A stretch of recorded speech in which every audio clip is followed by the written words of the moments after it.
Question number 6, page number 12 from class 9th, chapter 1 chemistry। और इसमें हमें बताना है पार्ट ए है water at room temperature is a liquid. दो रीज़न बताना है हमें, ठीक है। हमें याद रखना चाहिए किसी भी स्टेट ऑफ मैटर के लिए जो ट्रांजिशन होता है, जो कन्वर्जन होता है, जो ट्रांसफॉर्मेशन होता है एक स्टेट से दूसरे स्टेट में, वो या तो उसके फ्रीजिंग पॉइंट से होगा या उसके मेल्टिंग या बॉइलिंग पॉइंट से होगा। अगर हम वाटर की बात करते हैं तो वाटर जो है वो 0 डिग्री सेल्सियस और 100 डिग्री सेल्सियस पर ट्रांसफॉर्म होने लगता है, कन्वर्ट होने लगता है एक स्टेट से दूसरे स्टेट में, ठीक है। तो अब वाटर जो है रूम टेम्परेचर पे लिक्विड है। इसका ये रीज़न, पहला रीज़न तो ये है कि रूम टेम्परेचर जो अराउंड 20 से 25 के बीच में ही रहता है, ठीक है, आसपास।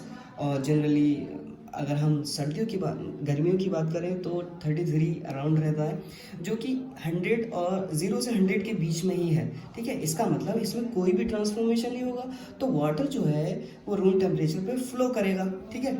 और फ्लो करने जो चीज़ फ्लो करती है वो लिक्विड में आती है या गैस में आती है। तो हेंस वी कैन से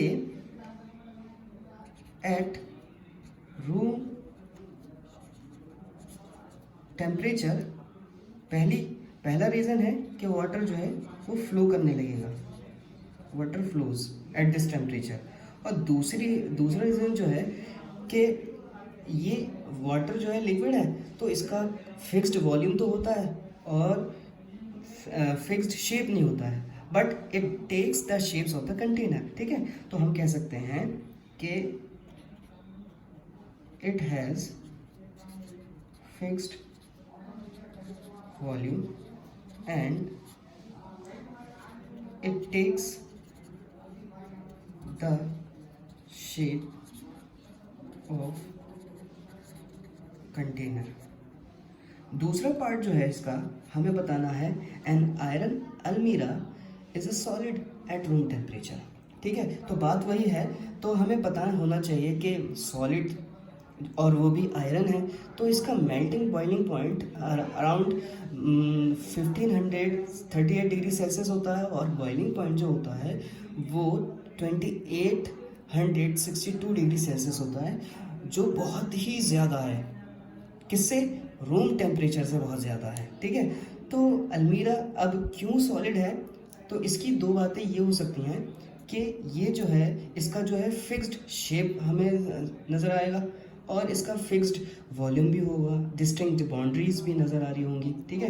तो एक रीज़न तो ये हो गया, it shows fixed shape and volume. और दूसरा रीज़न हम कह सकते हैं कि इसकी कैरेक्टरिस्टिक्स के अराउंड कि जो आयरन अलमीरा है वो दूसरी वजह में आ सकता है कि इट इज़ रिजिड का मतलब ये हो गया ये फ्लो नहीं कर रहा होगा इस टेम्परेचर पे, या मेल्ट नहीं कर रहा होगा, या फिर ये बॉयल नहीं कर रहा होगा, ठीक है। तो ये दो वजह हो गई इसकी।